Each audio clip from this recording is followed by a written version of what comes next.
नमस्कार, news 18 update देख रहे हैं आप और मैं हूं आप सबके साथ सोनाली सिंह। बुलेटिन की शुरुआत छपरा से आ रही एक बड़ी खबर के साथ, जहां पर कैश वैन के स्टाफ से 40 लाख रुपए लूटकांड में 18 लाख रुपए पुलिस ने बरामद कर लिए हैं। रुपयों की ये बरामदगी भेल्दी थाना क्षेत्र से की गई है।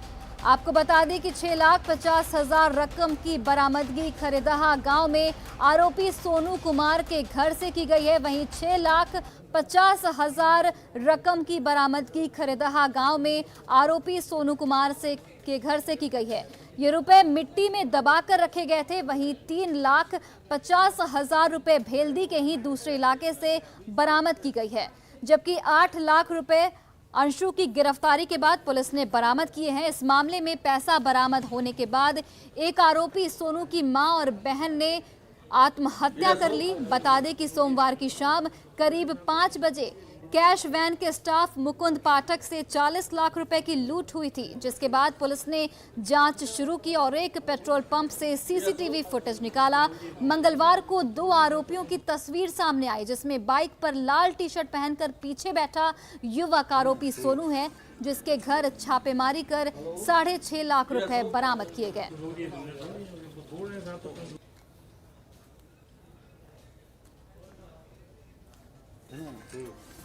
तो देखिए, एक बड़ी खबर आपको बता रहे हैं, जहां पर छपरा के मझौरा में कैश वैन के स्टाफ से 40 लाख लूट मामले में पुलिस ने 18 लाख रुपए बरामद कर लिए हैं और रुपयों की ये बरामदगी भेल्दी थाना क्षेत्र से की गई है। आपको बता दें कि 2 आरोपियों के घर से 10 लाख रुपए बरामद किए गए हैं और ये रुपए घर के एक गड्ढे में छुपा कर रखा गया था, मिट्टी के अंदर छुपा कर रखा गया था। वहीं 3,50,000 रुपए भेल्दी के ही दूसरे इलाके से बरामद की गई है, जबकि 8 लाख रुपए एक आरोपी की गिरफ्तारी के बाद पुलिस ने बरामद किए हैं।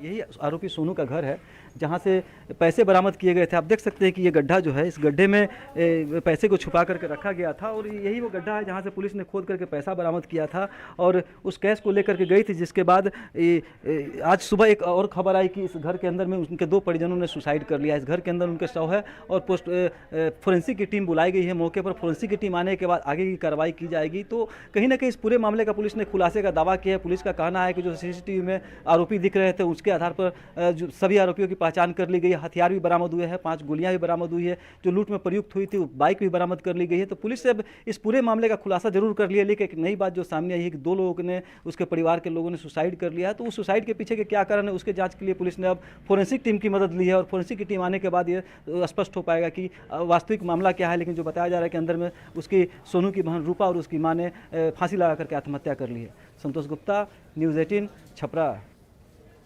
और देखिए, अब आपको बताते हैं कि इस मामले में अब तक क्या हुआ है। देखिए, सबसे पहले कैश वैन में 40 लाख रुपए लूटकांड में अब तक पुलिस को 18 लाख रुपए पुलिस ने बरामद कर लिए हैं और उसके बाद पुलिस ने 5 आरोपियों को गिरफ्तार किया है, जिसमें से 3 आरोपियों के पास से पुलिस ने कैश बरामद कर लिए हैं। 2 आरोपियों के घर से पुलिस ने कैश बरामद किया है। वहीं तीसरा आरोपी जिसके घर के बाद से कैश बरामद किया गया है, आपको बता दें कि ये कैश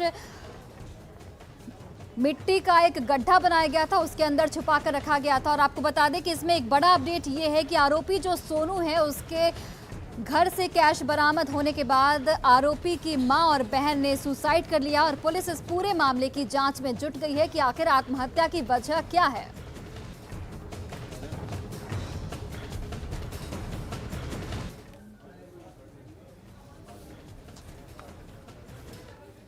और देखिए, इस पूरे मामले में आरोपी सोनू के पड़ोसी भी कुछ भी खुलकर नहीं बोल रहे। उन्होंने क्या कुछ कहा, आपको दिखाते हैं। नहीं, हम लोग कुछ नहीं, क्योंकि हम लोग अलग हैं उनसे, बहुत पहले से अलग हो चुके हैं उस परिवार से। हम लोग, मेरा घर अलग है, इसलिए मैं नहीं बता सकता हूँ कुछ। परिवार से कोई बातचीत नहीं? कोई बातचीत नहीं। बहुत पहले कैसा है परिवार है? नहीं, परिवार के विषय में अब मैं क्या बता सकता हूँ। कहने का मतलब है कि वो लोग अपने अपने कर्म लोग कर रहे हैं, हम अपना। भाई देखिए, बालू माफिया से साठगांठ और बालू के अवैध खनन को लेकर ईओयू की लगातार छापेमारी चल रही है। इसी कड़ी में खनन विभाग के असिस्टेंट डायरेक्टर संजय कुमार के अनेक ठिकानों पर ईओयू ने छापेमारी की है और इस दौरान उनके अनेक ठिकानों पर फिलहाल ईओयू छापेमारी कर रही है। आपको बता दें कि संजय कुमार के ठिकानों पर छापेमारी की गई है। आर्थिक अपराध इकाई की टीम द्वारा उनके पटना स्थित आलीशान मकान के अलावा एक मेडिकल शॉप और खेतान मार्केट में स्थित खुशी लहंगा स्टोर में भी छापेमारी लगातार की जा रही है। असिस्टेंट डायरेक्टर पर कई मामले में बालू माफिया को क्लीन चिट देने का आरोप लगा है। इनकी मदद से बालू माफिया ने बालू का जमकर अवैध उत्खनन भी किया है, ये भी उन पर आरोप लग रहा है। पूरी कार्रवाई को लेकर जानकारी दे रहे हैं न्यूज़ 18 से हमारे सहयोगी संजय कुमार। उत्खनन और बालू माफियाओं से साठगांठ के आरोप में 41 अफसरों पर कार्रवाई हुई है और आर्थिक अपराध इकाई की टीम एक एक अफसर की संपत्ति को खंगालने में जुटी हुई है। आज इसी कड़ी में आर्थिक अपराध इकाई की टीम ने खनन विभाग में असिस्टेंट डायरेक्टर के पद पर तैनात संजय कुमार के ठिकानों पर छापेमारी की है। तस्वीरों में आप देखिए, संजय कुमार ये डायरेक्टर हैं, असिस्टेंट डायरेक्टर हैं माइंस के, और इनका ये आवास है जहां पर फिलहाल बिहार एसटीएफ की सुरक्षा में आर्थिक अपराध इकाई की टीम छापेमारी कर रही है। इनके 3 ठिकानों पर छापेमारी चल रही है और एक मेडिकल शॉप है और इसके अलावा खेतान मार्केट में भी एक दुकान है, वहां पर छापेमारी चल रही है और उनका ये आवास है जहां आप तस्वीरों में देख सकते हैं जो एसटीएफ की टीम है वो लगी हुई है। और इनका ये आवास जो है आर कुमार रोड जो कदमकुआं थाना क्षेत्र में पड़ता है, वहाँ पर ये छापेमारी जो है वो फिलहाल होती दिख रही है आपको। और तस्वीरों में देखिए यही उनका ये मकान है। संजय कुमार के बारे में ये आरोप है और आर्थिक अपराध इकाई टीम को जो सूचना मिली थी उसके अनुसार बालू माफियाओं से इनका सीधे तौर पर साठगांठ रहा है और कई मामलों में इन्होंने बालू माफियाओं को क्लीन चिट दी है। इनके खिलाफ जब सरकार ने संपत्ति की जांच का आदेश दिया तब आर्थिक अपराध इकाई की टीम ने इनकी संपत्ति की जांच की और उसके बाद न्यायालय में इनके खिलाफ एविडेंस दिया गया और पहले आर्थिक अपराध इकाई की टीम ने अपने थाने में इनके खिलाफ केस दर्ज किया। न्यायालय से अनुमति मिलने के बाद, सर्च वारंट मिलने के बाद आर्थिक अपराध इकाई की टीम इनके सभी ठिकानों पर आज एक साथ छापेमारी कर रही है। जो इनिशियल इन्फॉर्मेशन है आर्थिक अपराध इकाई के सोर्सेज के हिसाब से इनके खिलाफ आय से अधिक संपत्ति मिली है और करोड़ों की ये संपत्ति करोड़ों तक जा सकती है। फिलहाल छापेमारी चल रही है और छापेमारी संपन्न होने के बाद जब खत्म होगी उसके बाद ये क्लियर हो जाएगा कि इन्होंने आय से अधिक कितनी संपत्ति अर्जित की है। संजय कुमार, न्यूज़ 18 पटना। और देखिए, बिहार पंचायत चुनाव के तीसरे चरण का चुनाव और 8 अक्टूबर को होना है और इससे लेकर प्रशासन ने अपनी तैयारी पूरी कर ली है। आपको बता दें कि ईवीएम की सीलिंग भी कर दी गई है और सुरक्षा के पुख्ता इंतजाम भी इस दौरान देखने को मिल रहे हैं। 8 अक्टूबर को चुनाव होना है और इसको लेकर क्या कुछ तैयारियां की गई हैं ये बता रहे हैं न्यूज़ 18 से हमारे सहयोगी कुमार प्रवीण। पंचायत चुनाव के तीसरे चरण में पूर्णिया के भवानीपुर और बरहरा प्रखंड में चुनाव होना है और इसको लेकर तैयारी अंतिम चरण पे है। आप देख सकते हैं कि मैं अभी मौजूद हूँ भवानीपुर में और यहाँ ईवीएम सीलिंग का काम हो रहा है। ईवीएम सीलिंग का भी काम अंतिम चरण में है। यहाँ पे किस तरह से काम हो रहा है आइए हम बात करते हैं। हमारे साथ हैं यहाँ पे, क्या परिचय होता है? नवीन कुमार, हम मध्य विद्यालय पूर्णिया में प्रधानाध्यापक हैं पूर्णिया कोर्ट में और यहाँ सीलिंग का काम कर रहे हैं। अभी किस तरह से हो रहा है सीलिंग का काम? अभी यहाँ 4 पद के लिए जो चुनाव हो रहा है, जिला परिषद मुखिया, पंचायत समिति सदस्य और वार्ड मेंबर, उन चारों का अलग अलग ईवीएम मशीन होता है। उसमें सबसे पहले उस मशीन को क्लियर किया जाता है, उसमें कोई भी एक भी वोट नहीं रहे। इसके बाद उस मशीन में कैंडिडेट को सेट किया जाता है। जितना भी कैंडिडेट होता है हर मशीन में सेट करने का है। कैंडिडेट सेट करने के बाद फिर हर एक कैंडिडेट को एक एक वोट दे के उसके स्विच को चेक कर लिया जाता है कि स्विच काम कर रहा है कि नहीं। इसके बाद फिर उस मॉक पोल को CRC यानी क्लोज, रिजल्ट और क्लियर, फिर उसके टोटल वोट को 0 कर दिया जाता है। और इसके बाद मशीन को फिर उसके जितने भी पार्ट्स हैं, अंदर में एक CU है, CU को भी 3 उसके पार्ट हैं, बैटरी सेक्शन, रिजल्ट सेक्शन और एक है उसका डिस्प्ले सेक्शन। उसमें बैटरी सेक्शन को सील कर दिया जाता है, ऊपर में भी ईवीएम को सील कर दिया जाता है, उसको बॉक्स में देके फिर बॉक्स को सील कर दिया जाता है। इस तरह से हर एक बूथ के लिए अलग अलग इस तरह से सीलिंग का काम हो रहा है। 7 तारीख को इस टोटल PCCP को भेजा जाएगा। 6 तारीख को जितने भी मटेरियल हैं पोलिंग एजेंट पोलिंग पार्टी को कल इसका मटेरियल इशू किया जाएगा सबको और उसको बूथ पर भेजा जाएगा। क्या नाम हुआ? नवीन कुमार। तो यहाँ पे ईवीएम सीलिंग का काम अब अंतिम चरण पे है और ये भवानीपुर में एक पंचायत है, लाठी पंचायत, जहाँ के एक समिति सदस्य शंकर ऋषि का डेथ हो गया है, जिस कारण से वहाँ पर पंचायत समिति सदस्य का जो चुनाव है होना था वो पद अभी स्थगित कर दिया गया है। उस पद का चुनाव नहीं होगा। इसके अलावा अन्य सभी पदों का चुनाव होगा। और यहाँ के जो निर्वाचित पदाधिकारी BDO हैं, उनका कहना है कि सभी तैयारी करीब करीब पूरी कर ली गई है और कल से बूथ पर जो मतदान कर्मी हैं उन्हें भेजने की तैयारी शुरू की जाएगी। कुमार प्रवीण, न्यूज़ 18, भवानीपुर, पूर्णिया।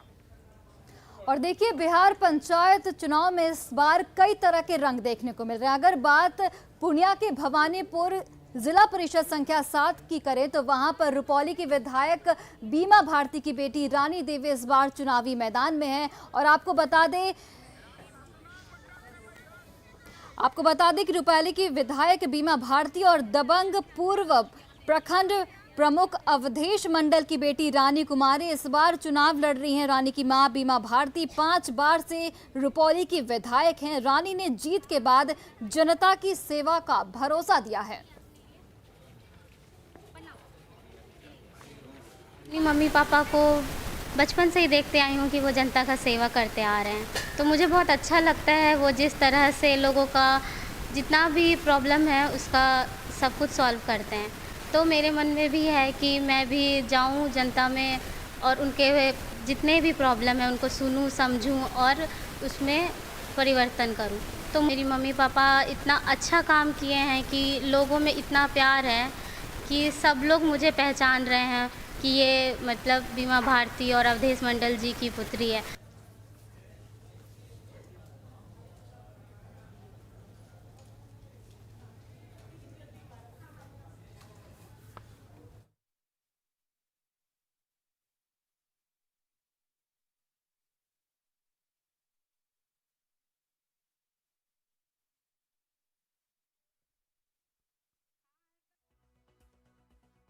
ब्रेक के बाद आप सभी का स्वागत है। सीतामढ़ी के सदर अस्पताल में 1 अक्टूबर से दीदी की रसोई की शुरुआत हुई और इस दीदी की रसोई में खास ये है कि इससे ये फायदा मिलेगा कि मरीजों को 4 वक्त का खाना मुफ्त में मिलेगा। और आपको बता दें कि इस बार खाने की क्वालिटी को लेकर भी विशेष ख्याल रखा जा रहा है। और वहीं आपको बता दें कि सदर अस्पताल में दीदी की रसोई का जायजा लिया हमारे सहयोगी राकेश रंजन ने। देखिए क्या कुछ तस्वीरें सामने आई हैं। मैं इस वक्त मौजूद हूँ सीतामढ़ी सदर अस्पताल में और आपको एक बेहतरीन तस्वीर के माध्यम से सरकार का एक बेहतरीन प्रयास का दृश्य दिखलाने की कोशिश करता हूँ कि सीतामढ़ी सदर अस्पताल में भी अब दीदी की रसोई का शुभारंभ हो गया है। और लजीज जो भोजन होता है, दीदी के हाथ का जो लाजवाब भोजन होता है, अब मरीज उसको चखने का काम करेंगे। और सरकार ने एक बेहतरीन प्रयास किया है क्योंकि पिछले लंबे अरसे से सीतामढ़ी सदर अस्पताल में दीदी की रसोई के शुभारंभ होने का लोग बात जो रहे थे और आज वह समय आ गया है कि सदर अस्पताल में दीदी के रसोई अब खुल चुका है और मरीजों को मुफ्त में इस रसोई के माध्यम से 4 वक्त का भोजन मिलता है और वो भी सरकार के द्वारा निःशुल्क वह भोजन मिलता है और काफी साफ सफाई का इसका ख्याल रखा गया है। जो दीदी का रसोई है, यहाँ पर आप देख सकते हैं पूरे ड्रेस कोड में जो दीदी है वो खाना परोस रही है, खाना बनाने का काम कर रही है। और सबसे खास बात इसमें यह है कि पूरे साफ सफाई का यहाँ ख्याल रखा जा रहा है और सरकार की इसे एक बेहतरीन प्रयास कहा जा सकता है क्योंकि महिलाओं पर नीतीश कुमार जो है वो खास मेहरबान है ताकि महिलाएं बेरोजगार नहीं रहे, अपने पैरों पर खड़ा हो सके, आत्मनिर्भर हो सके। इसके लिए एक प्रयास कहा जा सकता है कि दीदी का रसोई की यह तस्वीर कहानी कह रही है। और हमारे साथ जो दीदी के रसोई के संचालक है वो है, उनसे हम बातचीत करते हैं और जानने की कोशिश करते हैं कि किस तरीके का यहाँ पर व्यवस्था है। जी, यहाँ पर साफ सुथरा के पूरा ध्यान दिया जा रहा है और जिस अनुसार मेनू है उस अनुसार खाना चारों टाइम का मिल रहा है, मुफ्त में मिल रहा है और साफ सुथरा मिल रहा है, उनको टाइम से मिल रहा है। हम लोग सेवा करने के लिए तैयार है। कब से व्यवस्था शुरू हुआ? 30 तारीख को ये उद्घाटन हुआ और 1 तारीख से हम लोग खाना उनको दे रहे हैं। राकेश रंजन, न्यूज़ 18, सीतामढ़ी। और देखिए, कोरोना की तीसरी लहर को लेकर बिहार सरकार पूरी तरह से अलर्ट मोड पर आ गया है। बिहार के तमाम जिलों के अस्पतालों में ऑक्सीजन जनरेशन प्लांट की स्थापना का काम लगभग पूरा हो चुका है और इसे लेकर जो पाइपलाइन है उसके जरिए अस्पताल के कई बेडों में ऑक्सीजन पहुंचने भी लगा है। लेकिन नवादा से जो तस्वीरें सामने आ रही है वो इसके बिल्कुल उलट है। नवादा सदर अस्पताल में अब तक इसकी शुरुआत नहीं हो पाई है। जुलाई के आखिरी में इसे चालू करने का लक्ष्य रखा गया था, लेकिन ऐसा नहीं हो सका। कुछ ऐसा ही हाल यहाँ कोरोना जांच को लेकर भी है। RT-PCR जांच लैब की भी शुरुआत नवादा में नहीं हो पाई है, जिसकी वजह से अभी भी जिले के सैंपल को पटना भेजना पड़ रहा है। कोरोना के तीसरे लहर को देखते हुए PM केयर की तरफ से बिहार राज्य के सभी जिलों में ऑक्सीजन जनरेशन प्लांट लगाने का काम हुआ है और बिहार के कई जिलों में ऑक्सीजन जनरेशन प्लांट काम करने लगा है, मगर नवादा में अभी तक प्लांट शुरू नहीं हो चुका है। हालांकि यहां सदर अस्पताल के पिछले हिस्से में ऑक्सीजन प्लांट स्थापित कर दिया गया है, मगर अभी कुछ तकनीकी कारण अभी तक इसका शुरुआत नहीं हो चुका है। जैसा कि सदर अस्पताल के उपाधीक्षक ने बताया कि ऑक्सीजन का जो मेन पाइपलाइन है वो अभी इससे कनेक्ट नहीं हो चुका है, जिसके कारण अभी तक बेड तक जो ऑक्सीजन जो सप्लाई होना था वो अभी फ़िलहाल नहीं हो सका है। यही हाल कुछ RT-PCR लैब का भी है। यहाँ मशीन सेटअप कर दिए गए हैं, मगर अभी तक जैसा बताया गया है ICMR की तरफ से उन्हें अनुमति नहीं मिली है, जिसके कारण अभी तक RT-PCR लैब भी शुरू नहीं हो सका है, जिसके कारण अभी भी नवादा के लोगों का जांच जो है पटना के टैगिंग हॉस्पिटल में जा रहा है और यही कारण है कि लोगों को अभी जो रिपोर्ट जो है तुरंत नहीं मिल पा रहा है और लोगों को थोड़ी बहुत समस्या जरूर हो रही है। तो आने वाले समय में जो निर्धारित समय था उसके पहले ही इसे स्टार्ट कर दिया जाना था, मगर ऐसा कुछ होता दिख नहीं रहा है। तो अन्य जिलों की भांति नवादा में भी इन दोनों सेवाओं को जल्द से जल्द चालू किया जाए, ताकि लोगों को यह जो सेवा जो विलम्ब से मिल रही है वो मिलने लगे और लोगों को सहूलियत हो। अनिल विशाल, न्यूज़ 18 नवादा। RT-PCR भी फंक्शन में आ गया। ICMR से अप्रूवल होना बाकी रह गया। जैसे ही आएगा यहाँ काम शुरू हो जाएगा। ऑक्सीजन प्लांट में मशीन की बैठ गया है, उसका ट्रायल भी हो गया है, लेकिन मैनीफोल्ड पाइपलाइन का काम अभी शेष है। शीघ्र ही इस पर हो जाने की उम्मीद है सर इसका जनरेशन। शीघ्र का मतलब जितना जल्दी सब जगह पाइपलाइन लग जाए, मैनीफोल्ड में इंस्टॉल हो जाए। और देखिए, कल से नवरात्र की शुरुआत हो जाएगी। इससे पहले महालया के मौके पर गंगा घाटों पर काफी भीड़ देखी जा रही है श्रद्धालुओं की। आपको बता दें कि गंगा घाट पर गंगा स्नान के बाद लोग गंगा जल घर लेकर जा रहे हैं। भागलपुर में गंगा घाट पर प्रशासन तैनात है और SDRF की टीम भी लगातार गश्ती कर रही है। वहीं गंगा स्नान को लेकर विक्रमशिला सेतु पर देर रात से लेकर आज सुबह के 9 बजे तक भारी वाहनों के परिचालन पर रोक लगा दी गई थी। गंगा घाट का जायजा लिया न्यूज़ 18 से हमारे सहयोगी आशीष रंजन ने। कल से 9 दिन तक चलने वाली नवरात्रि की शुरुआत होगी और आज आप देख सकते हैं कि जो महालया के दिन जो है लोगों की अपार भीड़ जो है गंगा घाटों पर उमड़ी हुई है और लोग जो है यहाँ पर गंगा स्नान कर जो है गंगा जल जो है अपने घरों में ले जा रहे हैं। पुलिस प्रशासन के भी तरफ से जो है पुख्ता व्यवस्था किया गया है। SDRF की टीम को घाटों पर तैनात किया गया है। वहीं काफ़ी संख्या में पुलिस बल को घाटों पर लगाया गया है, जिससे कहीं से कोई दुर्घटना या किसी तरह के हादसा होने पर तुरंत कार्रवाई की जा सके। और लोगों की अपार भीड़ जो है यहाँ पर जुट गई है।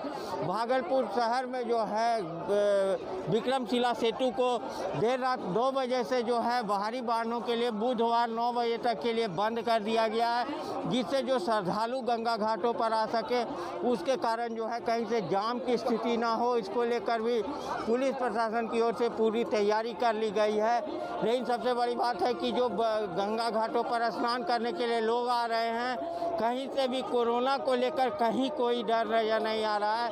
लोग जो ज़्यादातर लोग जो है बिना मास्क के ही जो है यहाँ पहुँचे हुए हैं। ना तो सोशल डिस्टेंसिंग का ख्याल है, ना किसी तरह से मास्क का ही कहीं पर उपयोग किया जा रहा है। आशीष रंजन, न्यूज़ 18 भागलपुर। और देखिए, धनबाद के डुमरा रियासत में एक राज परिवार है जहां पर अंग्रेजों के ज़माने से दुर्गा पूजा मनाया जा रहा है। आपको बता दें कि ये परंपरा सैकड़ों साल पुरानी है और वहीं राज बनवारी नारायण सिंह के समय से शुरू पूजा आज उनके उत्तराधिकार राजा महेंद्र नारायण सिंह कर रहे हैं। इस बार कोविड गाइडलाइन के तहत राज परिवार के मंदिर में प्रतिमा बन रही है। यहां बलि देने की भी प्रथा है, जिसके लिए अलग बलि स्थल भी बना है। बंगाली प्रथा के मुताबिक पूजा अर्चना में आदिवासी समाज के लोग भी पहुंचते हैं। यहां दशमी के दिन प्रतिमा का विसर्जन राजा तालाब में किया जाता है, जिसे देखने के लिए सैकड़ों की भीड़ उमड़ती है। आज से करीब सैकड़ों साल पुराना पूजा है और ये राजबाड़ी का अपना पूजा है, जो राज परंपरा और राज परिवार इसको तब से लेकर आज तक करते हुए आ रहे हैं। और परंपरागत किसी भी का जो मनोकामना किसी व्यक्ति का यहाँ पूरा होता है, वो अपने गच्छित के अनुसार परंपरा के अनुसार यहाँ पर 3 बलियाँ देते हैं। एक काला का बलि होता है, वही एक भेड़ा और एक पाठा का बलि देते हैं। जहाँ जहाँ उन्होंने गढ़ बनाए वहाँ दुर्गा मंदिर भी बनाए हैं, काली मंदिर भी बनाए हैं। पूजा होते रहता है हमेशा। और आपका हम लोग का जो पारंपरिक पूजा है, जो बंगाली पांजी देख करके हम लोग करते हैं, वो आज भी हम लोग उसी पांजी से करते हैं। बहुत पुराना है। वहीं देखिए, अमृत महोत्सव के मौके पर पटना में भी लगातार स्वच्छता अभियान चलाया जा रहा है। इसी कड़ी में पटना में 4 स्वच्छता रथ को रवाना किया गया और बिहार के डिप्टी सीएम तारकिशोर प्रसाद ने हरी झंडी दिखाकर इन 4 रथों को रवाना किया। ये रथ बांकीपुर, अंचल, दानापुर, खगौल और फुलवारी शरीफ में चलाया जाएगा और लोगों को इस दौरान स्वच्छता को लेकर जागरूक भी किया जाएगा। श्री प्रधानमंत्री श्री नरेंद्र मोदी जी ने स्वच्छता का जो नारा दिया था, उस समय बहुत समझ में नहीं आ रहा था कि आखिर ये कहना क्या चाहते हैं। लेकिन उन्होंने, आपने देखा होगा कि एक मंच पर एक छोटा सा कागज का टुकड़ा उन्होंने गिरा हुआ था और उठाया और पॉकेट में रख लिया। पूरे स्वच्छता की परिभाषा को उन्होंने उसकी अभिव्यक्ति दी। और मैं इसलिए कहना चाह रहा हूं कि स्वच्छता को अपने हर व्यक्ति को अपने जीवन शैली में उतारना पड़ेगा, जिससे कि हम आने वाली पीढ़ी को भी ये सारी चीजें उन्हें दे सकें। और देखिए, इसी बीच पटना से एक बड़ी खबर, जहां मलाही पकड़ी में कल से हंगामा लगातार जारी है। आपको बता दें कि ये पूरा हंगामा पटना मेट्रो स्टेशन में अतिक्रमण हटाने को लेकर विवाद हुआ है। और आपको बता दें कि मेट्रो निर्माण के लिए अतिक्रमण हटाया गया है। कल पुलिस टीम पर लोगों ने इस दौरान पथराव भी किया था और कल पुलिस ने जवाबी कार्रवाई में लाठीचार्ज किया था। आपको बता दें कि पटना से एक बड़ी खबर, मलाही पकड़ी में कल से लगातार हंगामा जारी है। अतिक्रमण हटाने पर यह पूरा बवाल मचा हुआ है। मेट्रो निर्माण के लिए अतिक्रमण हटाया गया है। कल पुलिस टीम पर स्थानीय लोगों ने पथराव किया और पुलिस ने इसके जवाबी कार्रवाई में लाठीचार्ज किया था लोगों पर। और फिलहाल इस बुलेटिन में इतना ही। आप देखते रहिए न्यूज़ 18 बिहार झारखंड।